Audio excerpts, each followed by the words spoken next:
Good morning, good afternoon, good evening, everyone. Welcome to our customer-focused webinar, Vectra Detect Essentials and Noise Canceling for Your Network. This customer webinar series was created to highlight key resources, trainings, and best practices when it comes to getting the most out of the Vectra platform. I'm Shri Sheth, and I'll be your moderator for today's webinar. Today's webinar will be led by Victor Ramirez, Senior Analyst Manager at Vectra. Victor is an excellent resource, and today he'll be focusing on some basics as well as best practices around configuring reports, email alerts, and more. Let's cover some housekeeping items, and then we'll get started. The recording of this session will be shared with you after the webinar. If you have any questions during the session, you can type them into the Q&A console, and we'll answer as many as time permits. We've also listed a handful of resources we think you'll find helpful, as well as a quick link to our self-service ransomware demo. With that, let's get started. Victor, take it away. Thank you, Siri. Just a quick sound check. Can you hear me all right? Yep, can hear you perfectly. Excellent, excellent. Well, hello, everyone, and welcome to today's webinar, Detect Essentials. Again, my name is Victor Ramirez, and I am a Consulting Analyst Manager here at Vectra. So today's session is going to be best suited for new customers just getting started with Cognito Detect, or current customers looking for a refresher or tips on how to get the most out of the platform. With that, let me walk you through today's agenda. So we are going to start with a general overview of what Detect Cognito is and the role that it plays in your tool set. Then we're going to switch to our demo environment and spend the rest of the time sharing with you some best practices. I will go over the UI, its key areas, available options every Vectra practitioner should know. We'll touch on things like how to create filters, filter rules, and how to work detections. And then we'll move into some settings and kind of operational aspects of the system and help you with things like email alerts, syslog forwarding, user account management, etc. All right. So with that, let's start with defining what Cognito Detect exactly is. So Cognito Detect is a network-based threat detection system that surfaces attacker behaviors as detections. It is designed to help bring forward unique behaviors across networks, in data centers, user LANs, IoT networks, and guest networks as well. To create these detections, it uses a mix of supervised and unsupervised learning. The type of learning needed is decided by the behavior that is detected at the time. Allow me to expand on these two different type of methodologies for detections. So when it comes to supervised, we refer to situations in which a behavior can be predetermined and data points be labeled whenever they fit the criteria. Meaning, if you want a model to identify pictures of buildings, for example, you first train the model to learn what doors look like, what windows look like, etc. Then what you do is you run the model against images of buildings to see how often the model can recognize those elements. Over time, the model can be fine-tuned to be more effective as well. In Cognito, this is the same methodology that we use to train detections like suspicious HTTP. This type of network traffic is usually properly labeled and is relatively easier to observe.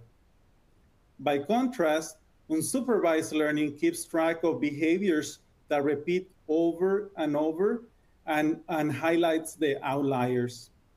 For example, if you want the model to identify large downloads from Google Drive, you first train the model on what the normal use for that download is. Say you are part of the marketing team and you typically download 2 gigs of data from one of your vendors, but one day you're required to download 8 gigs for a brand new project. So the system is going to pick up that activity as an outlier, something outside of the norm, and in that cluster of data points, and it's going to report it back as abnormal behavior. Again, the decision on whether to use supervised or unsupervised learning relies on the behavior that is being detected at the time. It's also worth mentioning that some of our models use both types of learning. So what else is Cognito? Currently, there are 5 main different products within the Cognito platform. We have Detect, which is the UI where supervised and unsupervised learning happens and where we create the detections. Then we have Recall that returns enriched metadata in SIG formatted metadata that we store in a cloud. Then we have Stream, which is the same concept, returning enriched metadata network traffic, but this we store in your own data lake. Detect for AWS, it creates detections for AWS cloud environments. And lastly, we have Detect for O365, which observes and creates detections for Office 365 type of activity. So where exactly does this data come from? Data is collected either by physical sensors fed by packet brokers, tabs, spam ports, or virtual sensors deployed on VMware virtual environments. The network is observed, the traffic is analyzed, and the metadata is extracted and sent to the brain. This is then analyzed further to create those detections based on the different algorithms and methodologies that I spoke about. The enriched metadata, again, can be sent to either Recall or to Stream to be further analyzed. And as I spoke before, Recall stores the metadata in a secure AWS Vectra-owned cloud instance. Recall can also do something very unique where it can provide context back to Detect in the form of custom detection models. By contrast, Stream can also ingest enriched metadata, and although it cannot send feedback back to Detect, it can still allow you to do that additional or investigations just like you do with Recall.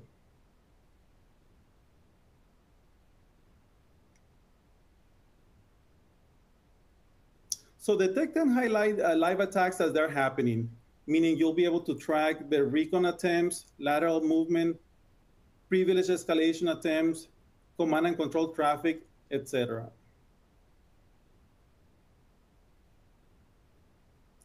And as I mentioned, it uses both supervised and unsupervised learning patterns to create those detections.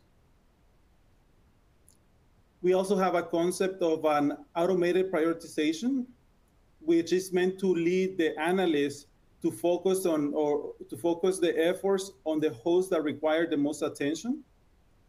The way that we do this is with what we call dynamic host scoring, and the fact that we have all the activity, all the detections for both hosts and accounts within a centralized location. Detect can also provide access to pick up snapshots so that you can continue or support your investigations. Things like account being involved with a host, a network share being accessed, an application being used, password failure attempts, all of that can be extracted from the pickup snapshots. So from the analyst standpoint, this helps track down network activity across all the hosts being observed, and ultimately is going to boost efficiency by only prioritizing the important and relevant detections. So another approach that goes into our detections is the concept of global learning. Global learning finds the hidden traits that threats have in common across all the different networks and uses no local learning. This is what we call supervised learning. What we know is that many behaviors look the same across all networks. For example, no matter where you do a port scan, it will look the same regardless of the network. Therefore, we can use supervised learning to train the system to detect these types of behaviors. On the other hand, local learning finds behaviors that are unique to individual networks, and it monitors the networks and learns what normal is so that we can identify what is abnormal. If we look at the suspicious admin model, for example, it identifies abnormal administrator protocol usage that is usually not observed or not seen in the network by that particular user. Over time, the system learns those normal traffic patterns and compares that or compares new traffic to those learned patterns that are known by the system. Also, in some cases, detections can use the two methodologies, both global and local. Hidden tunnel detections are a good example of that. They're trained on C2 behavior so that we can detect the command and control, even with encrypted traffic. So when it comes to integrated intelligence, this is more of a joint effort provided by security research and data science as a way to understand attacker behaviors and how they map to an actual attack. The real purpose of this is to provide that high fidelity and prioritization with Incognito Detect to analysts. So here we have a long list of detections Cognito can find based on real attack scenarios.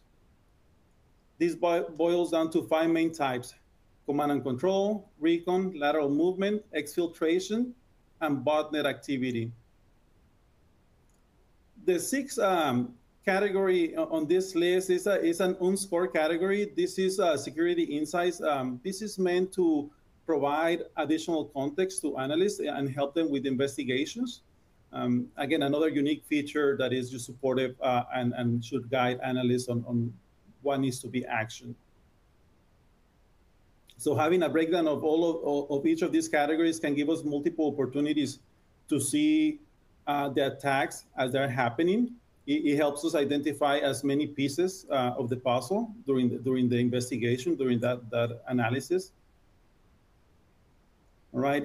So some examples of supervised learning in this list, just to highlight a couple, it would be botnet, brute force. For unsupervised, we would be looking at suspicious admin and smash and grab, for example. Another thing worth mentioning here is how some of these detections, like command and control, require a more of a unique approach and different types of underlying algorithms.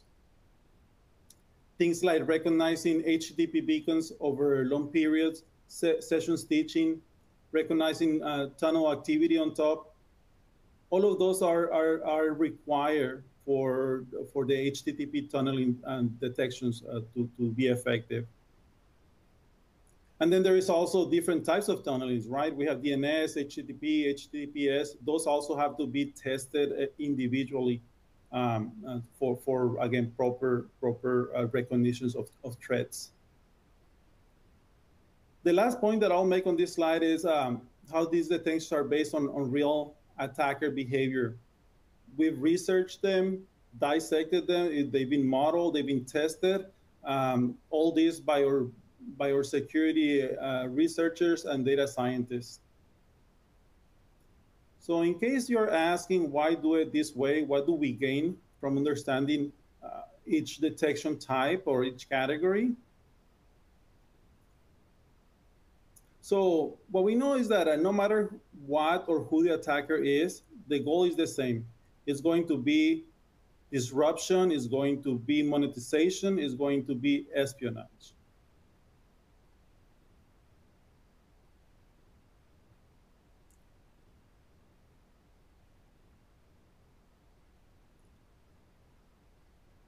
if we look at how these attackers go about an attack, we learned that regardless of the tools they use, the techniques remain the same. The tools change, however, the techniques don't. Meaning, we can find the same techniques, the same technique in different attacks, but with different tools, depending on the bad actor. At the end of the day, finding techniques, attacks, and its various use is key for us.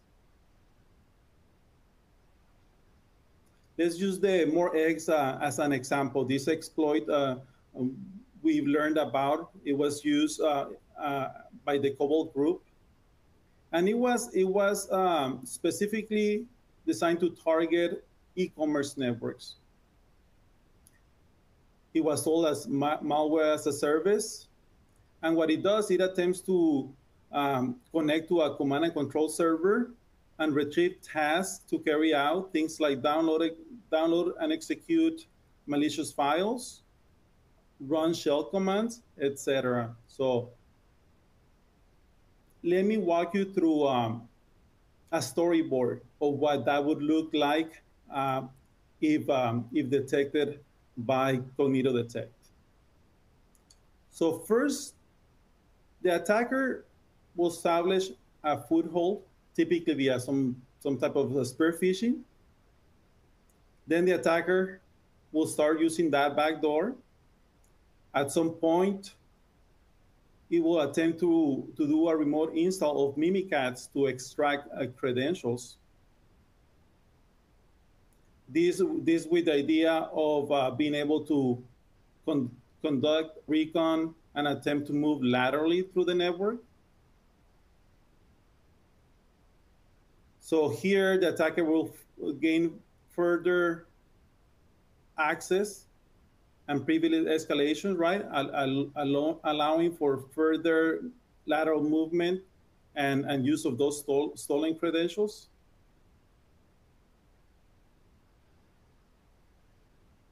And at this point, the attacker would install additional malware and continue expanding through the network, continue to do reconnaissance.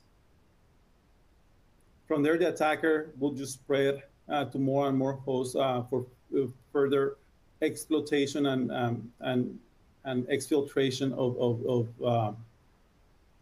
of data. So by then, the exfiltration, the goal of the attacker has been accomplished, and exfiltration of data has happened, and the attack is complete. So as you can see, different detections were triggered by this attack, from port scans, external remote access, privilege anomaly. So we are able to detect across different categories and on various stages of the attack.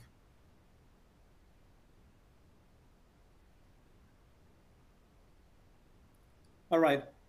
So with that, I've done a quick explanation of Detect and how it works on looking at network activity and creating detections. I think now it's time to switch to the demo environment and show you how that looks live.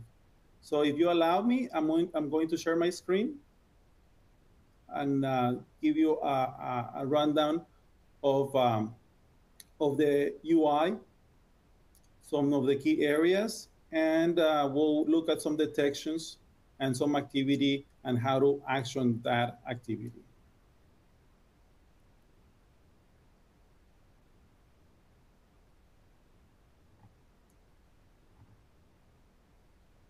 All right. And at this point, you should be able to see my screen. Yep, we're good to go. Thanks, Victor. Thank you, Sri. All right. So when this is the main dashboard for the Detect UI. When you're first logged in, you're going to be presented with the main dashboard. This is time-based, meaning that by default, we're going to present the activity for the last 24 hours, but you can always change the time view to the entire week, the month, or the quarter, right? In this case, I'm going to select the week view. All right. Once I define the time span that I want to look at in terms of activity, then I'm going to move here to this host severity summary. This is going to be a shrunken down version of the host page, which I'll cover in a few minutes. But this is a quick view of what's going on, right? And a way that you can immediately start taking action on the activity that's being detected. A few things to highlight here are the number of IPs being observed. And within these different 4 quadrants, we're going to see the number of hosts being detected that have reached certain thresholds to put them on critical, high, medium, or low. We will also see these arrows pointing up, which sometimes will also point down. This is the movement of detections or hosts within the quadrants. As things start to be observed, we create detections, and where something might start on the low quadrant, and as we see more detections come for that particular host, that host will progress to medium, then high, or perhaps it could go straight to critical if we see multiple detections happen within a short period of time. So again, this is a quick way to start looking at what's going on in your system. You can also click on any of these quadrants, and then that will take you to the host page, and it will only filter on that quadrant so that you can focus your efforts on that as well. So scrolling down, we have the key assets. This is a way for you as the user, as the analyst, to flag certain critical systems that you want to have the team pay special attention, right? In this case, we have one system that has been flagged as a key asset, and that is showing up with some activity in terms of detections. It is only lateral, but notice that we have the 5 different categories listed. So typically, as you see more and more categories be marked with a detection, that will tell you that there is some level of movement in the kill chain on the attack, and that it should be addressed immediately. Down at the bottom right here on the left-hand side, we have the worst offenders. So this is a list of the top 5 hosts and top 5 accounts with the highest scores. I'll be covering how we score, how the scoring works in the next section. But for now, just know that this is a way where you can come in and see who's the top offender over that period of time. Moving up here to the right, we have this Cognito Recall link. For those customers who have adopted Recall as part of their solution, this is a way that you can pivot to the Recall interface and be able to access that additional metadata that has been sent for further analysis. So this is dynamic. If you click it from here, it's going to give you more of a general access to the metadata, whereas if you click on a detection page, for example, it's going to filter everything out and just give you the relevant information or metadata for that detection. Attack campaigns is a way for us to group or list whenever there is activity by 2 hosts or more, and there is an advanced command and control detection going on, and all of those hosts participating on the campaign are pointing to the same external domain or IP. In a lot of cases, it's just a new activity that could be related to a new cloud vendor. But what we're trying to make sure that you have visibility in is any potential advancements of a bad actor and gaining footprint within your network, right? So either way, it is a good place where you want to go and see either if you have to action or an activity, or you have to filter it out because it's known, it's benign, and that communication should be happening. So down here at the bottom, We have a summary of all the detections. We have grouped them by category, and also we give you the top five individual detections. If we look at what's going on in the system, for example, we have a spike on command and control. If I go and look at individual detections, I can see that a hidden HTTPS tunnel being part of command and control has also an increased number of detections. Again, if we take that example of the new cloud vendor, for example, right? If we haven't created any type of filtering, we're gonna see all that communication to external communication to that domain as potential hidden HTTPS tunnel activity. So whenever you don't have anything critical going on, this is a good entry point so that you can start actioning some of that, some of those detections, and be able to create the proper filtering so that you can have a fine-tuned system and really have it ready for when the severe detections happen. All right. So with that, I'm going to move to host. This, this is the dedicated host section. So again, very similar in terms of those four quadrants, right? We have a filter bar on the top. I'll touch on it in a minute. But then we have these four quadrants. Um, Again, as you can see, we're plotting different hosts in the different quadrants based on the scores. Um, the way that we score the hosts and accounts is by threat uncertainty. We plot the threat on the vertical axis and certainty on the horizontal axis. And the way that a host is going to land on one quadrant or the other is based on the active detection. So if I click on one of those icons, I can access that host information, and you'll see that there is a number of active detections. So each of these active detections is going to contribute to the overall score of the host. There are other things that are also contribute to the score. Things like the number of detections, right? A host with multiple detections is going to score higher than a single detection. But also, if you have one host with multiple detections of the same category versus a host that has multiple detections with multiple categories, well, that's going to score higher because that's more of a depiction of advancement on a kill chain, right? And so that's going to take priority. All right. A few other things to observe here are the icon types. I clicked on this little computer one. This is for a single host, right? So again, when you click on it, you're gonna get a link to the dedicated host page, but also you're gonna get some informational details, last seen IP, the observed privilege, threat and certainty scores for the host. And if this is assigned to an analyst to be investigated, it would appear here as well. And I already mentioned that the detections that are contributing to the score.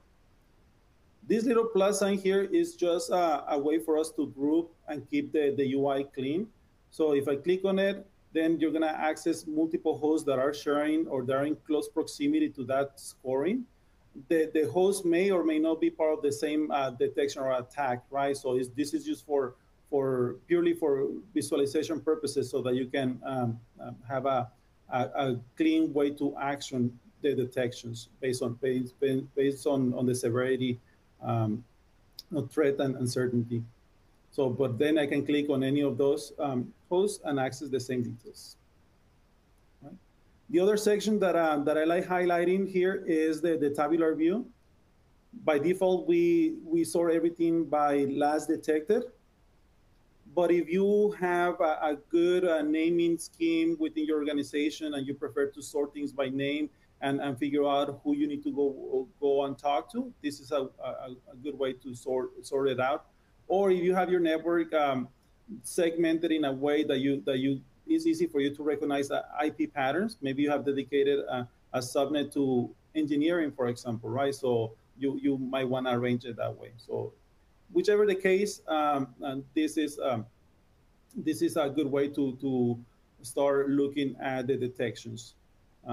You can also arrange by severity by certainty and threat as well. You can do a few other things here and start actioning multiple hosts. So if I know of these two hosts being a part of a group, if I want to quickly group them, I would be able to do it here. Or if I want to tag them, I would be able to also add a tag as well here, right?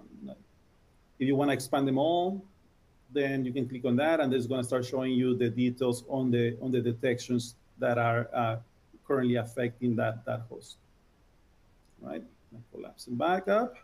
All right. So as you can see, the UI already does a good job of guiding you as the analyst what to go and action, right, in a simple way. But if it happens to be that you're looking for something in particular, that's when you can start using the filtering bar. So we have from left to right, we have a few different filters that are useful. This little start button, right, is an on-off type of switch, and it's going to list any key assets that have active detection. So again, in terms of prioritizing as an analyst, right, you might be asked to always come in the morning and start looking at those key assets, make sure that none of them are being affected, and that those any detections are resolved promptly. This little target one with the star in the center, this is more meant to list hosts that are targeting key assets. So in this point, if I click on it, I don't have any hosts targeting key assets, but if there was, this would be, again, a way to make sure that your key assets are protected. Severity, continuing with that analyst approach, right? If I'm a level 3 analyst who I'm being asked to only look at the criticals, this is how I could come in and filter everything out and focus on those detections, on those hosts. Or the way I can do it as well, I can come here to assignments, and if someone has already assigned detections to me, I could just look at those detections and start working on them. So whichever the case, this is, again, the idea is that we want to give you that agility as an analyst to be able to quickly action the activity. All right. Let me come back here to active. So when it comes to this filter status, notice that this is the only one that we have set to only active. Everything else is by default set to all. And the reason here is that, again, we want you to really focus on what's important, what's relevant, right? And when it comes to detections, the detections can go inactive for different reasons. One reason could be that the detection for those hosts is not being observed anymore.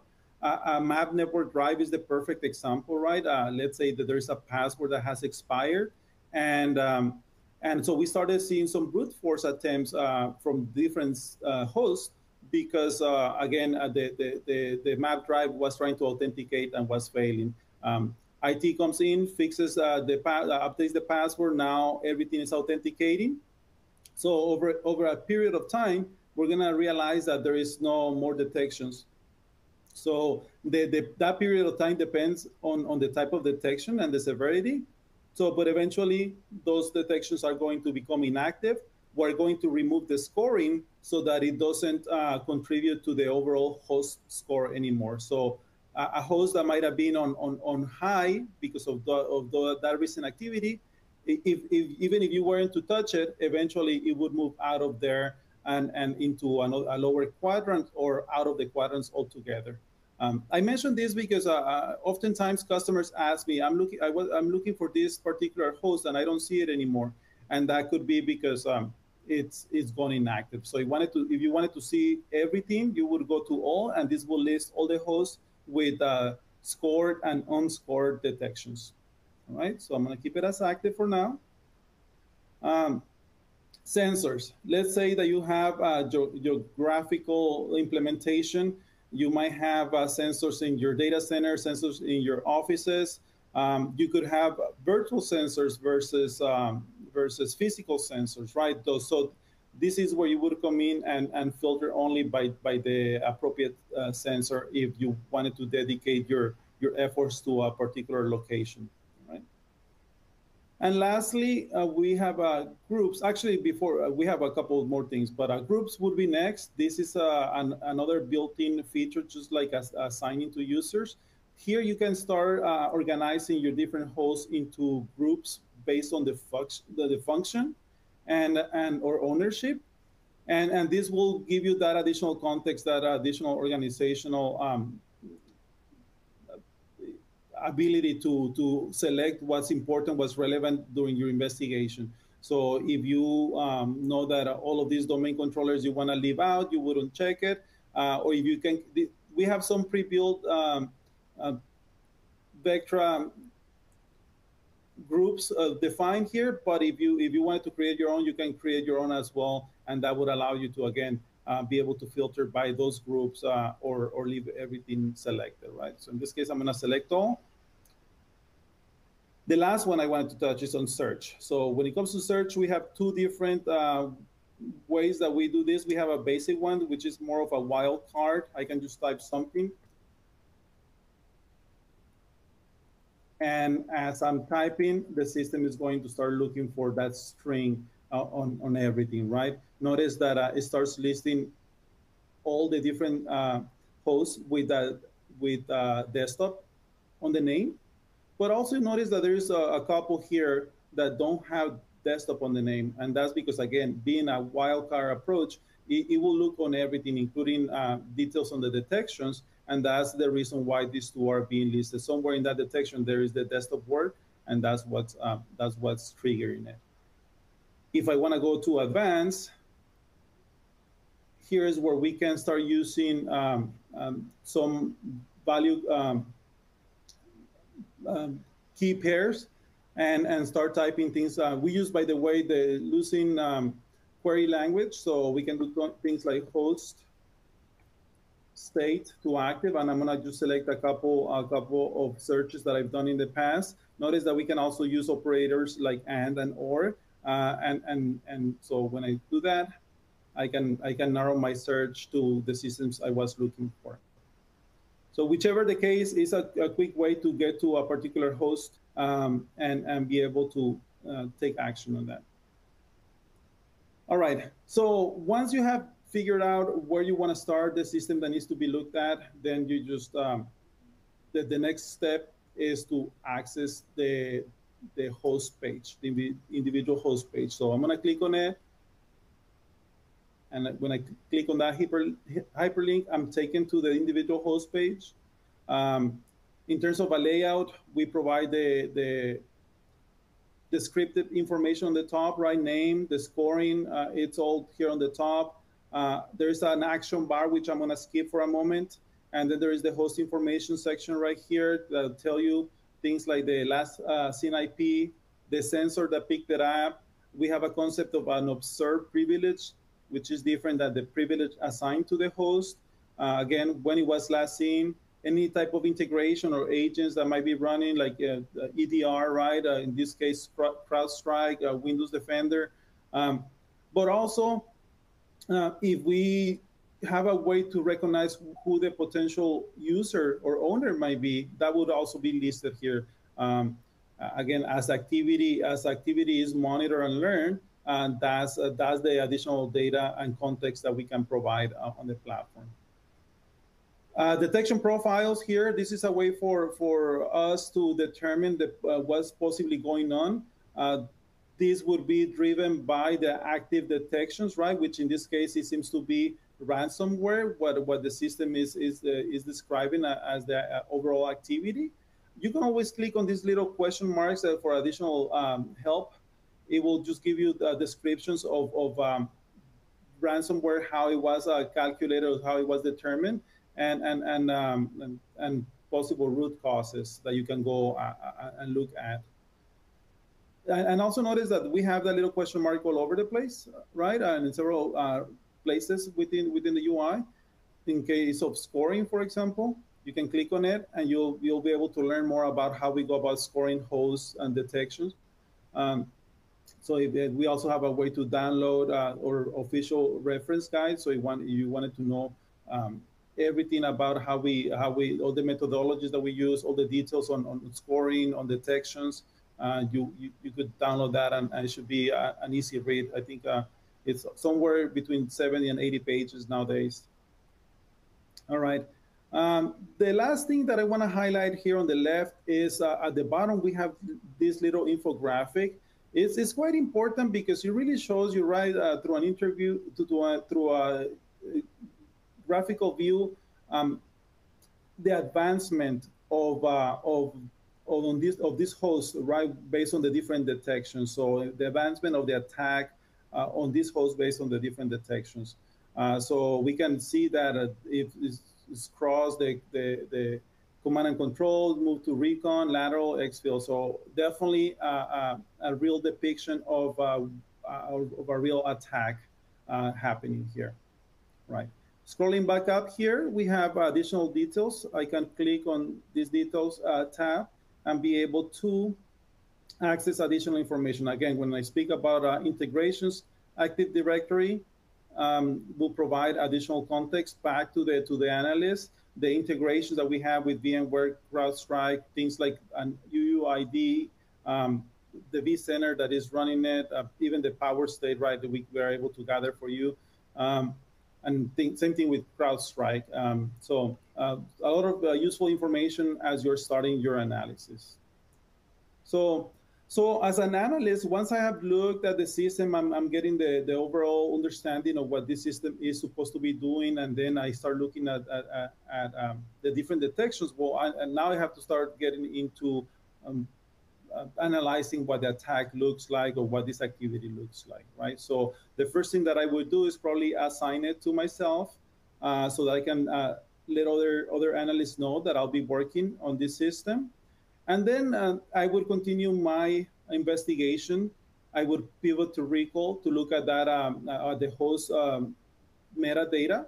And again, this being dynamic, pivoting from here will provide me the metadata available for this host for this time period based on the activities when they were first seen to last seen activity. All right. And so as I continue with my investigation, I might need to put a note, right, of my different observations.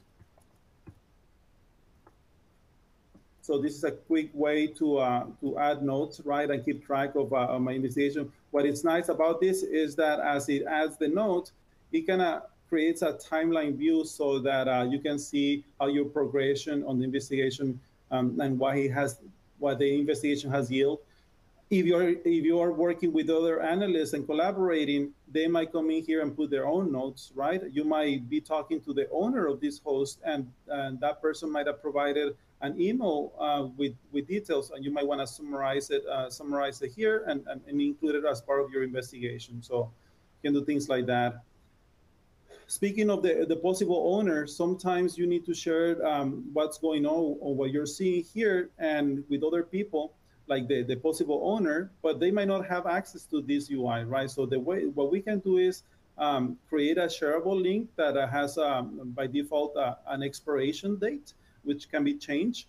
But this is a way for us to securely change this portion of the interface and for others to access it and see what you're seeing. It is secure, meaning that even if they were to try to click on any other areas, it would prompt them for the credentials. And again, it has an expiration timeline, so after a period of time, they wouldn't be able to access it anymore. All right. Tags is another way that we can kind of incorporate our investigation into a defined workflow. If you have some tags that you use for other systems, or maybe some automation that you do, you might be able to, you should be able to use this tags feature as that. A lot of the tags that we see by customers are things like escalation. It's something that if you want to escalate it to a higher tier because you've already conducted your investigation and there are some things that you're unsure of, you would be able to kind of tag it as an escalation. You could generate or schedule a daily report that runs every morning and is sent to your higher levels of analysts so that they can take a look at the active hosts with detections and that have been escalated. Or a few of our customers also opt to do some external integration with ticketing systems, for example. So in those cases, they use our API to be able to grab all the detections or hosts with escalations and create the tickets automatically and assign them to individuals. So multiple different ways that you can uh, automate and kind of add additional efficiencies to your workflows. All right, groups. I touched on groups a couple different times already, but this is a way for us to organize, right? Let's say that this is a brand new domain controller, right? And all of a sudden, we're seeing a lot of RPC target recon detections. So we come in, we start doing the investigation. We determine that, you know what, that's just syncing communication between two domain controllers. So, but it's not being filtered because this particular host is not part of that group, and the rules that we created to filter that noise out were assigned to the group. So again, just by simply adding it to the group, you will be able to mute that possible noise. All right. Moving back up here on the actions, a couple of different things that we can do. Marking hosts as key assets, right? It's as simple as clicking on this. Notice that just the same way that I marked it as a key asset, I can remove that flag. And the same goes to everything that we do here, right? In terms of action in these detections, I can always remove from a group. I can always delete the tag. I can even delete the note, right? I can unassign it from me, and I can even delete the shareable link. So the point there is that that should give you the confidence as an analyst to be able to action those what you're seeing, the hosts or the detections, knowing that you can always roll it back if it wasn't the right action. All right. And the last one would be a way that you mark all detections as fixed. Once you have concluded your investigation, you determine that all of this is benign content. You could mark them as all fixed, or there is a better way to do it. You come here to your assignment, you click on this little check mark, and now you're able to provide additional context on what your investigation yield, right? So after your investigation, we determine that it's a benign true positive, so that we would be able to provide notes. We are able to also filter those detections and provide a label, right? We do the domain controller type of labeling, right? So that again, if new activity, new detections happen, and they're the same, we can always reference that history. All right, I'm gonna cancel out of here. All right, so when you're doing your investigation, right, the main focus is going to be detections, and I'm gonna pivot here to the detections section. I'm gonna create a new tab, and you'll see that when it comes to detections, and this section is not as focused on a particular host or account. This is more in general, looking at analyzing particular detections. Let's say there is a brand new administrator that comes in, right? Starts working, someone got promoted, and now we're seeing a new person logging into all these different systems, and the system is triggering some type of lateral movement, right? So suspicious admin type. So here's where I can come in and look at things on bulk. I would only select for lateral movement, and then I would look for the suspicious admin. And as I do my analysis, I might determine that, okay, yeah, it is the same user. I look up the user, and now I can say, okay, that person is part of the administrator. So I'm just going to filter that activity, mark it as fixed or expected, and be able to, again, action in bulk of all the different detections that we're seeing. All right. So, but that's kind of like the general idea when it comes to using this detection section. When it comes to investigating how detections are affecting a host, you'll want to look at all the different detections happening to that host to be able to correlate them, right? Once, as you look at what's going on, you might decide to then click on a particular detection and be able to access those details. Okay, and all right. So the detections here, or the detections page here is going to give you all the details similar to the host page and the other pages that we have seen, right? All the relevant information. It will give you a quick description of the detection. Again, you can always click on this question mark and be able to access additional information. We have also information on how this detection relates to the MITRE attack, and a couple infographics, right, to represent the detection. There is also information about how we go about scoring this particular detection, right, and as compared to others. But if this is not enough, again, you can always download the reference guide and access the additional details. All right. But after I have looked at this detection, I determined that the activity that is being observed, it is expected, it is safe, right? In this case, we're looking at an external domain that is Microsoft, and we've done our investigation. We know that is benign. So what I'm gonna do is I'm gonna action my detections. But if it was in the middle of the investigation, I can always pivot to recall. I can share it, et cetera, et cetera. But in terms of actioning it, there is 3 ways that you action a detection. You can mark it as fixed. If you have root caused it was something that wasn't supposed to be happening, but just like that expired password, right? That has been fixed. We can mark it as fixed, and that's not going to happen anymore. We know that it's not going to happen anymore. If we just want to filter this detection because marketing is talking to a brand new vendor, and we're going to allow them to do it this one time, you would just mark it as filtered just this one detection. But if you have contracted that new vendor and you see that activity is going to happen now from now on, then you want to create a filter rule and say, well, filter this type of detection.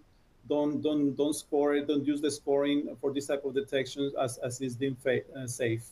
All right. All right. So let me go to accounts really quick.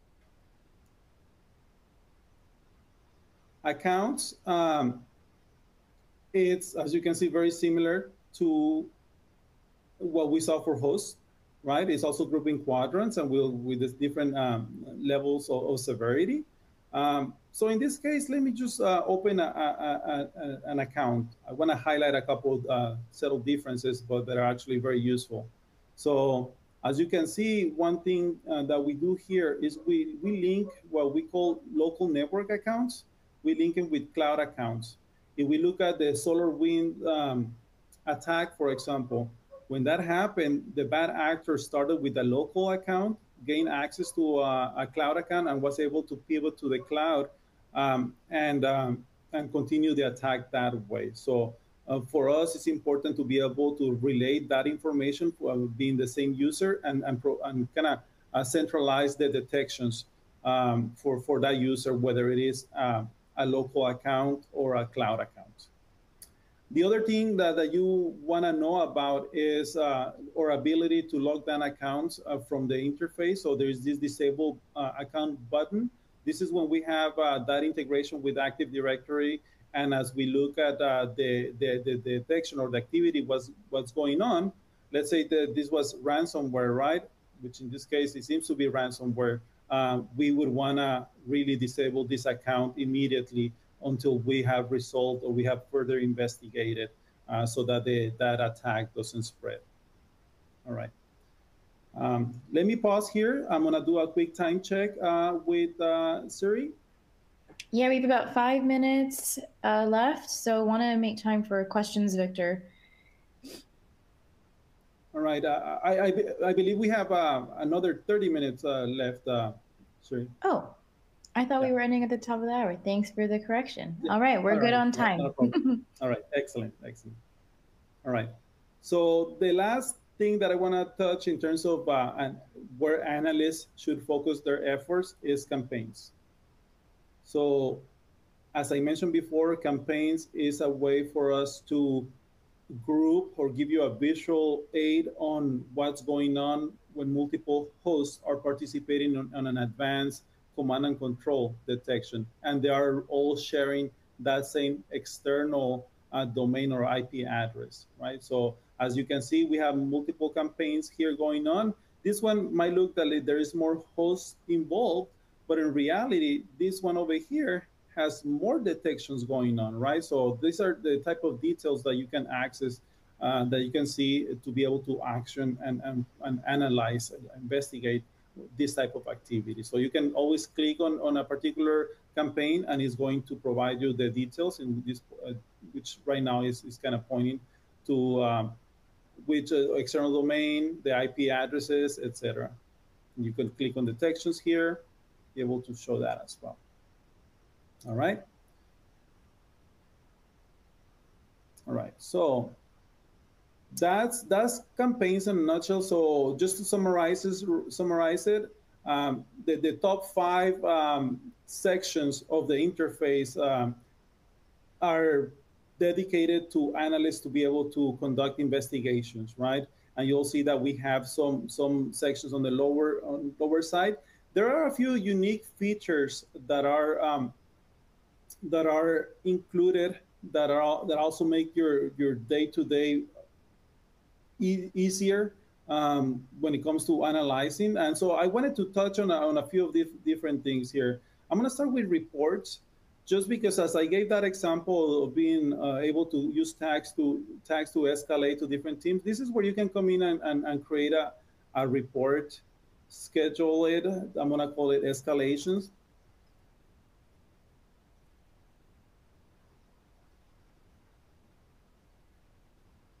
To level 3. The layout that I'm going to use compact because the level 3 analysts have access to this tool, so all they need is the list of the hosts that are being affected, right? You could always pick the sensor. You can also start looking at things like the scheduling, the frequency in which you want that report to go out. Which again, if it's an escalation, you will probably want it to go out every morning. So as new team members come into the shifts, they'll be able to see what are the active hosts with active detections.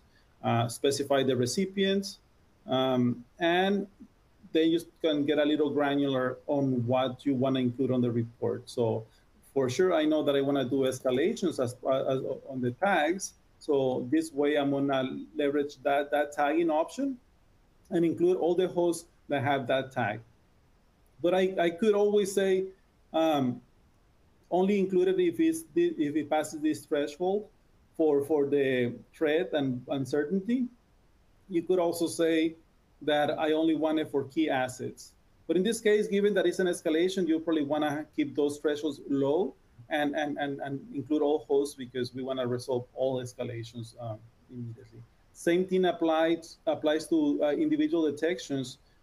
We could use the same tag, any detections that are being escalated, right?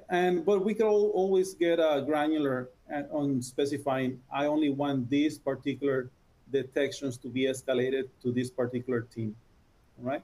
So once you select the appropriate detections you want to be informed on, then you will be able to create the report that will create and schedule it, and then the report would start going out every morning. All right, so a very handy way to stay on top of the activity, or be able to action activity depending on your workload. All right, so that's reports. Another way to kind of inform people is leveraging notifications, in this case, email notifications. So for that, we would go to settings. And before we can do any type of notification, we would want to first make sure that we have our SMTP server configured, right? It's as simple as providing an IP and the necessary credentials. But once that's set up, you would want to come here to email alerts and define what should be included as part of the alerts. I have to mention that this can get pretty noisy if you make it too broad, right? So it's definitely something that you want to start and build little by little. So it could be just, okay, inform me of campaigns, and also inform me of only certain detections, right? And only when they cross a certain threshold. So in this case, I would want to just be informed when there is ransomware file activity. But as you can see, we have every single detection, every single type of category here. All right. And again, once you have set this up, you would want to save it. One thing to notice here, to make note of here, is that there is no frequency in which this is sent. So again, the this is going to trigger. This is going to be sent every time one of these triggers. So you would want to really pay attention of what detection you select, what kind of thresholds you set, so that you don't get your inbox bombarded with activity. All right, I'm going to cancel out of here. From here, I want to touch briefly on the managing the system and a couple different sections here. I've been talking about how to create those triage filter rules and how to filter out noise.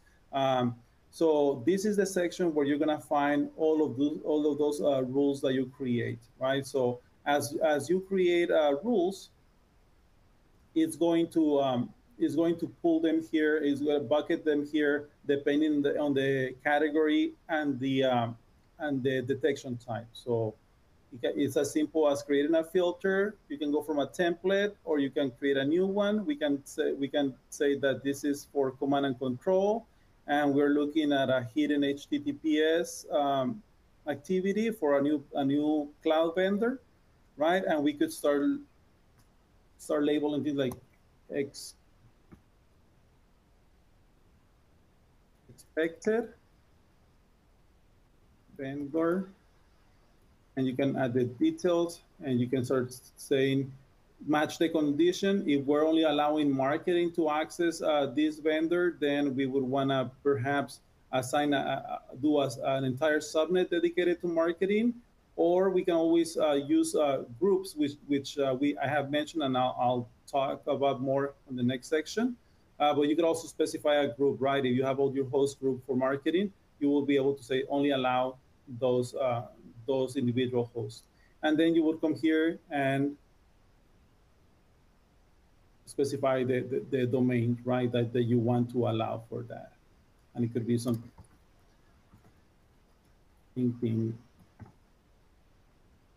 etc. Right. So once you have that, you would want to create a filter, and it will tell you how many hosts would become part of that new rule. All right.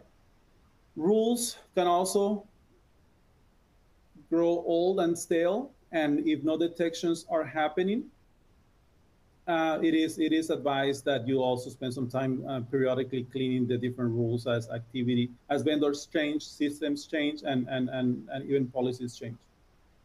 Okay. All right. Let me touch on groups again. So we have some predefined groups that we see across different enterprises. So this come with the system. All you need to do is populate the necessary information.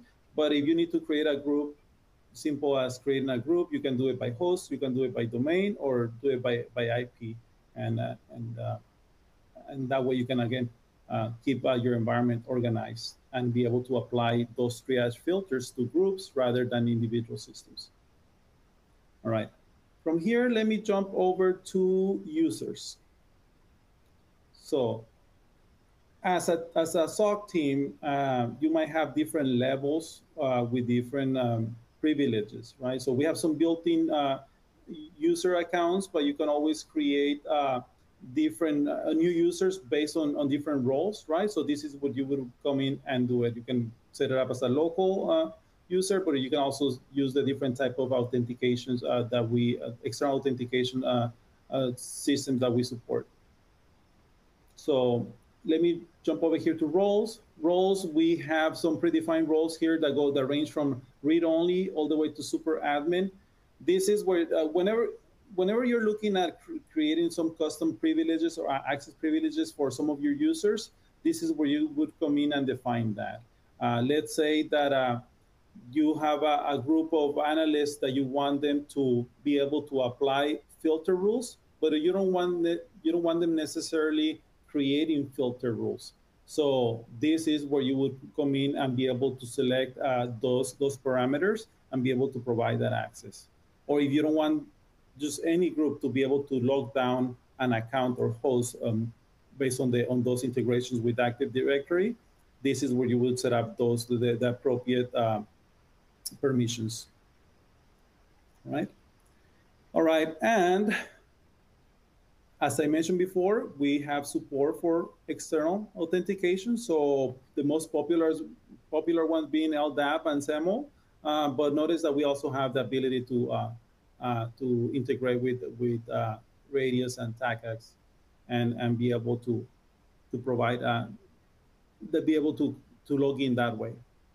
Right. So again, you will create that profile name, use the necessary credentials, and point to the right information, and be able to provide or integrate and that type of authentication.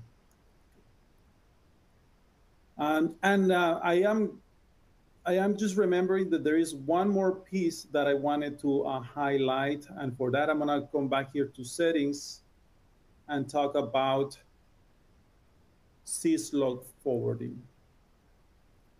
So whenever you have a system, right, where you want to be able to ingest the syslog data from the Cognito Detect platform, whether it is for further analysis or for longer retention, you would be able to come here. You would be able to add that the SIM, a Splunk or whatever the system is, right? You would be able to just come in here, configure the destination from the IP to the port, the protocol that is supported, etc. And then you will be able to specify exactly what you want to be shipped over to that system. So you can always click from here and only right. All right, things like that. All right, and that's it. Once you specify that, you'll also save it to the system, and you're able to you'll be able to start shipping those syslogs for those different purposes. All right, I'm gonna cancel out of here, and the only other thing that is worth mentioning, if we go back to reports here.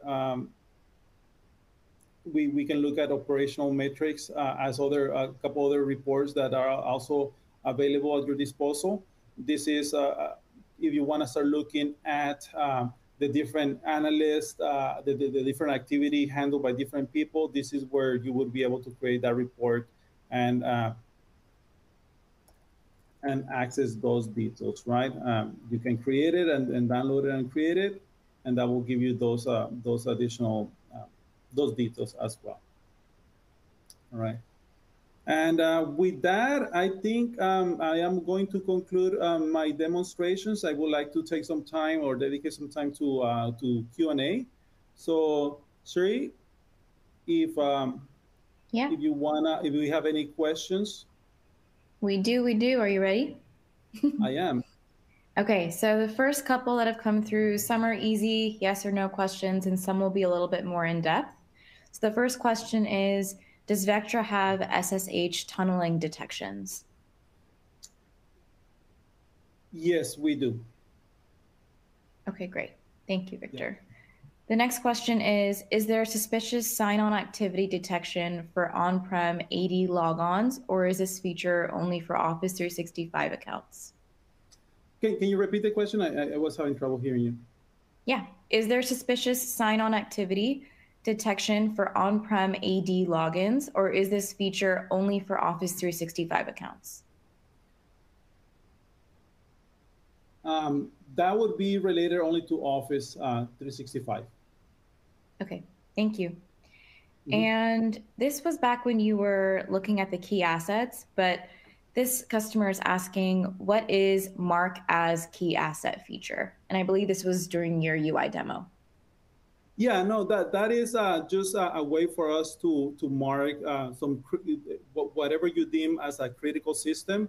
Typically, customers use it as a way to mark things like domain controllers, exchange servers. If you are a financial institution, you want to make sure that where the team is paying special attention to any type of transactional type of server. Those would be the key assets. So it's just a way to mark them as such. Um, it doesn't affect the scoring by any means, right? It's just so that we can do the appropriate filtering, list them on that main dashboard, that dedicated section, but the scoring remains the same. Great. Thanks, Victor. This customer is asking a question related to the more eggs example that you shared earlier. And the Mm-hmm. question is, what kind of threat certainty scores would come up?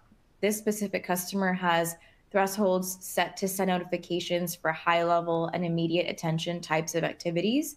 So they're curious to know when in this process it would have maybe triggered their alerts, 75, 75 as a baseline for the threat and certainty scores.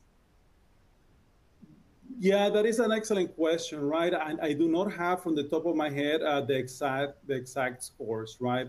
But the threats being or the detection being scored individually, it would depend on the detection itself. So each detection has a different set of parameters to be scored. Um, but as we look at more and more of those detections, right? Because even administrator activity would be scored the same way. It's more when you're looking at all the active detections for that host as how they relate to each other, that would drive the overall score of the host itself. Thanks, Victor. I hope that answered the customer's question. The next question here is regarding the brain, and this was related to administrators. And the comment is the brain is smart enough to learn over time which users are administrators and have less detections over time without any filter based on previous activity. They're asking if that statement is correct. There is still there is the ability to detect that what we call observed privilege, and that's the way that we detect the different accounts on what their typical activity is. And yeah, so that's how we would be able to see that what is expected out of that type of user. Sounds good. And this question is, would it be possible to send syslogs to an Azure Log Analytics? That is a good question. I suppose if it's if you have direct access to it, right, and you have some type of VPN tunneling and is supported, um, if the protocols that I showed are supported by Azure, then we would be able to send it out. Okay, great. Thanks. And we'll follow up with questions that require a deeper answer as well. So thank you to everyone who's asking. Victor, this next question is regarding Active Directory. There's two, so I'm going to ask the first one, which is a little simpler, and then we can tackle the second one. And the first one Mhm. is, for accounts, does it integrate with Active Directory? Yes, we're able to see the account details as well. Great, thank you. And then this question is, how do you configure Active Directory lockdown feature? It is part of the overall integration.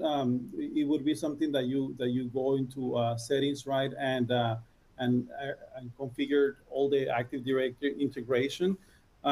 It is a process that we can reach out to you with more details. You can always contact your customer success manager, and if don't already have that integrated, we can send you the step-by-step instructions. But it's a feature that is included with the system and the ability to integrate with, again, Active Directory and other platforms. Thank you. This next question is a follow-up to the AD account question. This customer has Active Directory lockdown. How does this work if suspicious activity is not being done for Active Directory, since we mentioned that this was for Office 365 only? Got it. So the suspicious activity for the local accounts, right? So in that case, you would be able to lock down the host as a way, not as an account, right? That's the integration that we have locally, whereas that detection was more related to O365. Great, thanks, Victor.